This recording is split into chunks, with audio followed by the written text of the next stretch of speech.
ঠিক আৰু আছে আগবঢ়াই লৈ যায় হয় হয় বহুত বঢ়িয়া এনেকে আপুনি ইনকাম কৰি থাকক আৰু কোন আছিলে নেক্সট নমস্কাৰ ছাৰ গুড মৰ্ণিং গুড মোৰ নাম মৰ্ণিং সবিতা অলপ সিংহ মই 17,000 পাইছো ছাৰ 17,000 পাইছে গ্ৰেট কওকচোন ক'ত গৈছে কি কৰিব লগা হৈছে কিবা বস্তা দাঙিব লগা হৈছে নেকি ক'তো যোৱা নাই ছাৰ মই ঘৰতে বহি আজৰি সময়ত 2 বা 3 ঘণ্টা কাম কৰি ধুনীয়া এটা উপাৰ্জন কৰিব পাৰিছো হয় হয় ইয়াত আমাৰ কোনো কিন্তু কিবা এই নতুন মানুহ নাই যে এই আমি যেনেকে 47 মিনিটৰ ভিডিঅ' চোৱা মানুহবিলাকক শুনাবৰ কাৰণে কোৱা নাই কিন্তু মই বা সোধা নাই আমি ইয়াত সবেই কিন্তু এছিষ্টেণ্ট ছুপাৰভাইজাৰ বা তাৰ ওপৰত ৰেংকত আছো বা সবে আমি ইয়াতে কি হয় আমি বিজনেছমেন হয় বিজনেছ পাৰ্টনাৰ হয় আমি সবে তো তেনে ক্ষেত্ৰত মই আপোনালোকৰ পৰা জানিব বিচাৰি আছো যে কোনে কিমান টকা পাই আছে এইটোৰ দ্বাৰা আমি কি বুজিম যে আমি নতুন যিবিলাক 47 মিনিটৰ ভিডিঅ' চোৱা মানুহবিলাকক আমি শুনোৱা নাই তাৰমানে আমিয়ে বুজিব বিচাৰিছো যে আমাৰ এই বিজনেছটোৱে পইচা দিয়ে নে নিদিয়ে তো আৰু কোন আছে মোক জনাব good morning sir good morning sir মই শিৱসাগৰৰ পৰা কৈ আছো মোৰ নাম হালিমা বেগম মই পাইছো আপোনাৰ 46,120 rupees Oh my God 46,000 ultimate daily income লৈ পেলাই একটু 50-60 এনেকুৱা হ'ব চাগে হয় হয় ছাৰ ক'ত যাব লগা হৈছে নাই যোৱা ছাৰ ক'তো যাব লগা হোৱা নাই ঘৰতে বহি কৰিব পৰা কাম হয় মোবাইলৰ বুটাম ইমান ঠাণ্ডা বাহিৰত ওলাবও নোৱাৰি তাৰপিছতো ঘৰত থাকি পেলাই পইচা পাই জানো আমাৰ সিস্টেমত পাইছো ছাৰ বেলেগতো আজিলৈ পোৱা নাছিলো গ্ৰেট সুন্দৰ সুন্দৰ তো পজিটিভ থাকক বহুত বঢ়িয়া হালিমা বেগম বাইদেউ আৰু কোন আছে ছাৰ মই আছো ছাৰ উদয় শইকীয়া দৰং ডিষ্ট্ৰিক্ট মংগলৰ পৰা উদয় ছাৰ হয় হয় মই ছাৰ 42,000 পালো আৰু 8,400 টকা মই ৰেজিষ্ট্ৰেশ্যন পাইছো ছাৰ টোটেল মিলাই মই 50 ওপৰত পালো ছাৰ হয় হয় সুন্দৰ গ্ৰেট ঠিক আছে আপুনি কৰবাত আপুনিও যাব লগা হৈছে নেকি নাই ছাৰ ক'তো যাব লগা হোৱা নাই ঘৰৰ পৰা কৰি আছো সুন্দৰকে ঘৰৰ পৰা কৰি আছে হয় হয় হয় আপোনাৰ এনেকুৱা এটা হৈছিল নেকি মই এনেকুৱা কাম কৰিম নেকি মোৰ নিচিনা এজন মানুহে এনে আপুনি কি কৰে বাৰু মোৰ আগতে ফেব্ৰিকেশ্যনৰ ব্যৱসায় আছিলে ছাৰ আৰু সাউণ্ড সিস্টেম এনেকুৱা ধৰণৰ ব্যৱসায়ত আছিলো মই আমাৰ সিংগাৰ বিলাকৰ কাৰণে যেটো সাউণ্ড লাগে তেনেকুৱা এটা ব্যৱসায়ত আছিলো তাৰ পৰা মই এই গ্ৰিল গডৰেজ এইবোৰ বনোৱা মোৰ হেৰি আছিলে তাৰ পৰা সেইবোৰ এতিয়া কমাই দিছো ছাৰ তাত বহুত ৰিস্ক ল'ব লাগে লোড ল'ব লাগে মানুহৰ মানে হেৰি আছে ইয়াত আমাৰ একো ৰিস্ক নাই আমি সময়টো দিব লাগে ধুনীয়াকে আৰু আমাৰ লগত অহা মানুহবিলাকক আগুৱাই নিব লাগে গতিকে যথেষ্ট কষ্ট কম বুলিয়ে ক'ব লাগিব সেই তুলনাত গতিকে সেইকাৰণে এনেকে আগবাঢ়ি আছো ঘৰৰ পৰা ক'তো নোযোৱাকে ৰ'দ বৰষুণৰ কথা নাই আমাৰ অসুখ বিসুখৰ কথা নাই আমি মোবাইলটো ভালকে ৰাখিলে হৈ যায় ধুনীয়াকে মোবাইলটো ঠিক কৰি ৰাখিব লাগে আমাৰ মেইন সেইটোৱে হৈছে সময় আৰু মোবাইলটো এইখিনি ৰাখিব লাগিব আৰু স্কিল নিজক অকমান শিকি ল'ব লাগিব আমি পৰিবাৰৰ বিষয়ে জানি ল'ব লাগিব ছাৰ তেতিয়া আমি আগবাঢ়িব পাৰিম হয় ধুনীয়াকে মোবাইলটো ঠাণ্ডাৰ দিন গৰম কাপোৰেৰে ঢাকি ধুনীয়াকে থৈ দিলে আপুনি পইচা পাই থাকিব ঠাণ্ডাৰ দিনত মোবাইলটো হোৱা নাই মোবাইলটো আমি যাতে কোনো WhatsApp বিজনেছ বা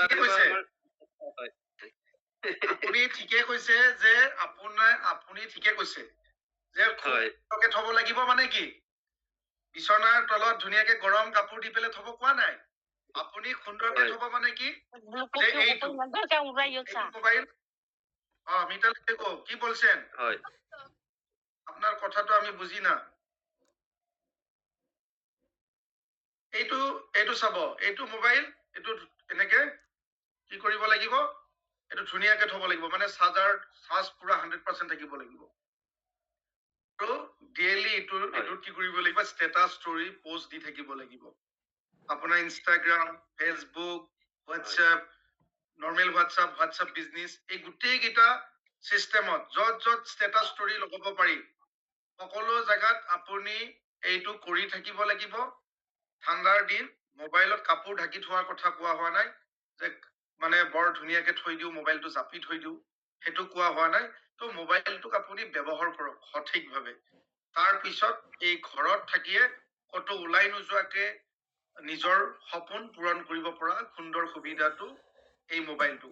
আৰু সেইকাৰণে মই বৰকে কওঁ যে আপোনাৰ হাতত থকা মোবাইলটোৱে আপোনাৰ আয়ৰ পথ হ'ব পাৰে। কিমান সুন্দৰ কথা। গতিকে এই কথাখিনিক যোনে বিশ্বাস কৰি যাব তেওঁৰ জীৱনত বহুত সফলতা আহিব। ধন্যবাদ জনাইছো উদয় ছাৰ। পৰৱৰ্তী ব্যক্তি কোন আছে যে আমাৰ সুন্দৰকে ইনকাম পাই আছে? আৰু কোনে পাই আছে জনাব। হয় ছাৰ, মই আছো। হয় ছাৰ, মই আছো। মই আছো নহয়, আপুনি কিমান পাইছে সেইটো কওক। ছাৰ, মোৰ ঘৰ মাজুলী। 20,700 টকা পালো ছাৰ।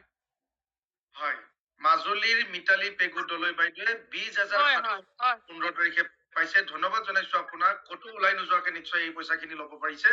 আমাৰ মাজত শবনম ৰমন আছে, তেখেতে ক'ব কিমান টকা পাইছে। হয় ছাৰ, আপুনি এমাহৰ কথা কৈছে, যিহেতুকে মই কণ্টিনিউ খুব সুন্দৰকৈ ইয়াতে কাম কৰিছিলো। মই 40,000 টকা দি বজাৰ কৰি এই চিষ্টেমৰ পৰা 3 মাহৰ ভিতৰত 3,30,000 টকা ইনকম, 3 লাখ নহয়, 2,70,000 টকা ইনকম কৰিবলৈ সক্ষম হৈছো 3 মাহৰ ভিতৰত। খুব সুন্দৰ, খুব সুন্দৰ। ধন্যবাদ জনাইছো। ইয়াত দেখিলে ঘৰত বহি এগৰাকী গৃহিণীয়ে আজি আমাৰ মাজত এনেকে সুন্দৰ সুন্দৰ উপাৰ্জন কৰিবলৈ সক্ষম হৈছে। ধন্যবাদ জনাইছো। আৰু কোন আছে? ছাৰ নমস্কাৰ, মই সঞ্জনা দাস বঙাইগাঁৱৰ পৰা কৈছো। ছাৰ, মই ডিচেম্বৰৰ 15 তাৰিখে মোৰ ডেইলি ইনকাম মিলাই 30+।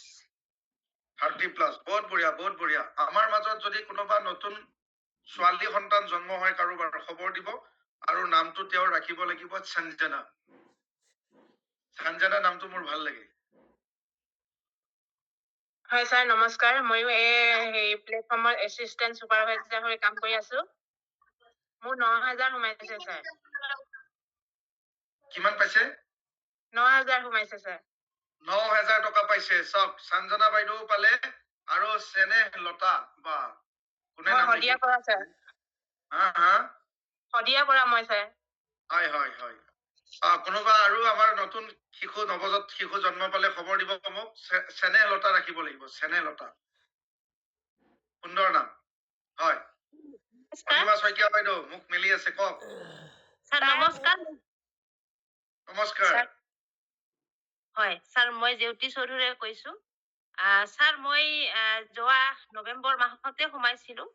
কিন্তু ক'বলৈ গ'লে মই প্ৰথম 3 মাহ মান ভালদৰে কাম কৰা নাছিলো। মই জানুৱাৰীৰ পিছতহে মই কাম কৰিছিলো। তাৰপিছত নৱেম্বৰ, ডিচেম্বৰ, জানুৱাৰী, হয়। মই মাৰ্চ মাহৰ পৰা ৰেগুলাৰ ইনকাম কৰি আছো ছাৰ। আৰু মই মানে ছুপাৰভাইজাৰ নোহোৱাৰ আগৰে পৰা মই 1cc মাৰি এতিয়ালৈকে 1cc মাৰি আছো। আৰু ৰেগুলাৰলি ভাৱে মই ভালেই পাইছো। এবাৰ মই যোৰহাটত 11cc নিজৰ ফালৰ পৰা কৰিছো। তেতিয়া মই 55,000 ল'বলৈ সক্ষম হৈছো। সেইটোৱে মোৰ ফাৰ্ষ্ট প্ৰথম বেছি এমাউণ্টত। তাৰ আগতে মই 19,000, 20,000, 21,000, তাৰ আগতে মই 15, এনেকে ৰেগুলাৰলি। এই যোৱা মাহত মই পালো 33,000, মাহিলীটো, আৰু দৈনিক ইনকামটো এক্সট্ৰা হয়। কিন্তু ছাৰ, মই আগুৱাব পৰা নাই এছিষ্টেণ্ট ছুপাৰভাইজাৰলৈ, এছিষ্টেণ্ট মেনেজাৰলৈ। এইখিনিৰ কাৰণে মই চেষ্টা কৰি আছো। আৰু টিমৰ মানুহখিনিক মই আগুৱাব পৰা নাই। তেনেকে চেষ্টা কৰি আছে তেখেতসকলে। আৰু এইখিনিৰ কাৰণে আপোনালোকৰ সহায় সহযোগিতা লাগিব। হয় ছাৰ। সেইটোৱে কথা, সকলোৰে স্কিলটো সমানে নাথাকে। আপুনি ধৰক অকমান এডভান্স আহিছে, তেওঁলোকে অকমান দেৰি লাগিব, তেওঁলোকৰ দেৰি হ'ব, কিন্তু চবেই চাকচেছ হ'ব। অনিমা শইকীয়াৰ ওচৰত আহিছো। জেউতি বাইদেউ ধন্যবাদ। ঘৰত বহি আপুনি এনেকে টকা পোৱা খবৰ দিছে, নিশ্চয় বৰ সুখবৰ। এই ৰাতিপুৱা ভাগত আমি এনেকে উপাৰ্জন পোৱা কথাবোৰ শুনিলে ভাল লাগে। আৰু মই অসমৰ ৰাইজক ইতিমধ্যে অৱগত কৰিছো যে অসমৰ ৰাইজৰ প্ৰতিজন অসমীয়াৰ একাউণ্টত যেতিয়া এনেকে ক'তো ওলাই নোযোৱাকে ঘৰতে থাকি এটা সৎ পথেৰে টকা আপোনাৰ একাউণ্টত আহিব, তো সেইটোৱে হ'ব মোৰ জীৱনৰ কাৰণে ডাঙৰ এচিভমেণ্ট। তো এই অনুভৱটো মোক সকলোৱে বুজিব, শুনিব। মই আপোনালোকৰ এই সুখটো বিচাৰো। আপোনালোকৰ সুখে মোৰ সুখ। মই যদিও কাৰোবাৰ বয়সৰ তুলনাত সৰু হ'ম, কাৰোবাৰ তুলনাত মই বয়সত ডাঙৰ হ'ম। বহুত বৃদ্ধ হোৱা নাই, কিন্তু তথাপিও যেন মই অকমান কাৰোবাৰ পিতৃ, মই গাৰ্জেন, মই যেন আপোনালোকে মোৰ পৰিয়ালৰ এজন, মই তেনেকুৱা ফিল কৰো। সেইকাৰণে মই বিচাৰিছো যে ইয়াত থকা প্ৰত্যেকজন ব্যক্তি ইয়াত ছাকচেছ হ'ব লাগিব। আৰু কোনোবাই যদি ছাকচেছ হোৱা নাই তেতিয়াহ'লে এবাৰ যোগাযোগ ৰাখক, কিয় ছাকচেছ হোৱা নাই, কি হৈছে অসুবিধা। আপোনাৰ আপলাইনৰ লগত যোগাযোগ ৰাখক, মোৰ লগত যোগাযোগ ৰাখক, আমি সকলোৱে মিলি পেলাই আগুৱাব লাগিব। হ'ব পাৰে কাৰোবাৰ দুদিন দেৰি হ'ব পাৰে, তেওঁৰ মানে আমি ধুনীয়াকে সহায় কৰিব লাগিব, আগুৱাই নিব লাগিব।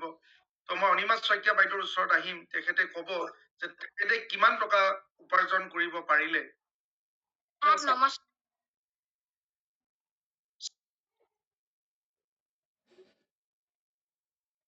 হয় ছাৰ নমস্কাৰ, মই যোৰহাটৰ পৰা কৈ আছো। মই অনিমা শইকীয়া। মই ইয়াতে ছেপ্টেম্বৰত জইন কৰিছিলো, ছুপাৰভাইজাৰ হিচাপে কৰি আছো। ছেপ্টেম্বৰৰ 22 তাৰিখে ছাৰ মই ইয়াতে জইন কৰি প্ৰথম মাহত 7,236 টকা পাইছিলো। ডেইলি ইনকামটো হিচাপ সেই মাহত নতুন কাৰণে কৰা নহ'ল। তাৰপিছত অক্টোবৰত মই এজ এ ছুপাৰভাইজাৰ ওলাইছো, তাতে ডেইলি ইনকাম মিলাই পেলাই ছাৰ মোৰ 50,000 হৈছিল। তাৰপিছত এই মাহত মই ছাৰ অলপ কমি গৈছে, 23,600 এপ্ৰক্স তেনেকুৱা পাইছো। আৰু এই মাহত মোৰ ব্যৱসায়টো মোটামুটি ভালেই হৈছে, 4জনৰ জইনিং হৈছে, মানে 40+ হ'ব আৰু ছাৰ। জানুৱাৰীত মই 40+ পাম, কিন্তু 10জনৰ মোৰ ছাৰ এটেম আছিল যে মই 1 লাখ টকা ইনকাম এটা কৰিম, কিন্তু হয়তো অকমান ল'ৰা ছোৱালী এক্সাম হোৱাৰ কাৰণে টাইমটো কম দিব পাৰিলো। সেইকাৰণে মানে মই মিনিমাম 70,000 তিনি মাহৰ ভিতৰত ইনকাম কৰিব পাৰিছো ছাৰ। খুব সুন্দৰ। তাৰ কাৰণে কৰবাত গৈছে আপুনি ওলাই এই পইচা ঘটিবৰ নাই কাৰণে? যোৱা ছাৰ। কিন্তু আপুনিতো সমাজত দেখিছে কেইটামান টকাৰ কাৰণে 15,000-12,000 টকা ইনকাম কৰাৰ কাৰণে বহুতে নিজৰ ল'ৰা ছোৱালী এৰি পেলাই, আমাৰ পুৰুষ মহিলা বুলি কথা নাই, বহুত মহিলা মানুহ বাহিৰত আছে। আপোনাৰ আপলাইনজনৰ গ্ৰুপতে এগৰাকী আমাৰ অসমৰে বোৱাৰী আজি বহিৰাজ্যত আছে, জোন বৰা বাইদেউ। জোন বৰা বাইদেউ। জোন বৰা ঠিক আছে, জোন বৰা। জোন বৰা বাইদেউ আজি তেখেত আজি বহিৰাজ্যত আছে। এনেকুৱা কিমান আমাৰ গৃহিণী, কিমান আমাৰ এনেকুৱা ল'ৰা ছোৱালী বাহিৰত আছে কেইটামান টকাৰ কাৰণে, কিন্তু আমি ক'তো ওলাই যাব লগা হোৱা নাই। ঘৰত আমি কিবা জলকীয়া গছডালো ৰুব পাৰো, পদূলিখন চাফা কৰিব পাৰো, অকমান আমি আনুষংগিক কিবা কাম আছে সেইবিলাক কৰিব পাৰো, আলহী অতিথিৰ খবৰো ল'ব পাৰো। তাৰ পিছত আমাৰ হাতত মোবাইলটোৰে ক'তো ওলাই নোযোৱাকে আৰু কোনো ধৰণৰ ইনভেষ্টমেণ্ট নোহোৱাকে ক'ব গ'লে আমাৰ ইয়াত সুন্দৰ টকা ঘটিব পাৰি। আমাৰ ইনভেষ্টমেণ্ট কি, যে আমাৰ এই গৰম মানে চুৱেটাৰটো লাগে, মোৰ ঠাণ্ডা লাগি আছে, মই দোকানত গ'লো চুৱেটাৰ এটা কিনি আনিলো 1,000 টকা দি, 1,200 টকা দি। কিবা মই ইনভেষ্ট কৰিলো নেকি? আমাৰ জেউতি বাইদেৱে কৈছে, কোনে ক'লে যে মই ইমান টকা ইনভেষ্ট কৰি ইমান টকা পালো? ইনভেষ্ট নাই, ফৰইভাৰত কোনো ইনভেষ্টমেণ্ট নাই। ফৰইভাৰে কৈছে দৈনন্দিন জীৱনত লগা সামগ্ৰীখিনি আমি বেলেগত লোৱাতকৈ মাই ফৰএভাৰ এপছটোৰ দ্বাৰাই আমি ক্ৰয় কৰি পেলাই আমাৰ ইনকামৰ ৰাস্তাটো